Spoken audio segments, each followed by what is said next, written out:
Bonjour à tous. Aujourd'hui, petit tuto pour apprendre à tester le NO2 en aquarium. Le NO2 qu'on appelle aussi les nitrites. Donc le NO2 c'est un paramètre qui est hyper important de tester. Parce que le NO2 ça peut tout simplement agir comme un poison sur les habitants de l'aquarium. Donc c'est essentiel de le tester régulièrement.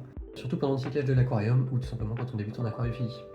Ici on va utiliser le test en gouttes de la marque JBL. C'est un test très classique en gouttes qui est très fiable. Je vous mets le lien en description si ça vous intéresse. Ok, donc on va pouvoir commencer. Donc pour commencer, tout simplement, ce que vous allez faire, c'est que vous allez prendre 2 éprouvettes et vous allez mettre 5 ml d'eau dans chacune de ces 2 éprouvettes. Moi, c'est déjà fait. Une fois que vous avez mis 5 ml dans les 2 éprouvettes, vous en prenez une que vous gardez de côté, ça servira pour plus tard.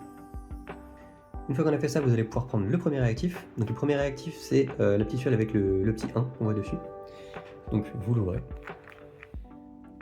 Et vous allez mettre 5 gouttes de ce réactif dans l'eau de la fiole.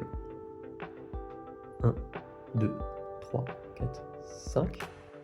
Voilà, une fois que vous avez fait ça, vous prenez votre deuxième fiole et vous faites exactement la même chose. 1, 2, 3, 4, 5.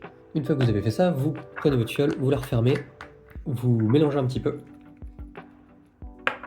Et ensuite, il faut attendre 5 minutes pour avoir le résultat. Donc on se retrouve 5 minutes après. Vous reprenez votre test, votre fiole qui contient les 2 réactifs qu'on a ajoutés. Vous allez le mettre dans la partie basse de ce petit appareil en plastique. Hop. Et la fiole témoin qu'on a mis de côté au début, on la met en haut. Ensuite, vous prenez la feuille de colorimétrie, et ce que vous allez faire tout simplement, c'est que vous allez passer les 2 fioles comme ça dessus.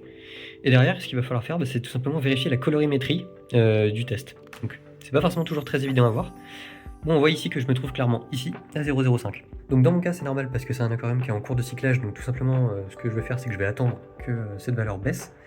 0,05 c'est un peu la valeur limite, on va dire 0,05 ou 0,1 en général, il faut éviter de monter au-dessus. Vous, si ça vous arrive et que vous avez un pic qui est supérieur ou égal à 0,1 en dehors d'une phase de cyclage de l'aquarium, déjà je vous conseille de faire un changement d'eau assez rapidement parce que ça peut vraiment être toxique pour les habitants de votre aquarium.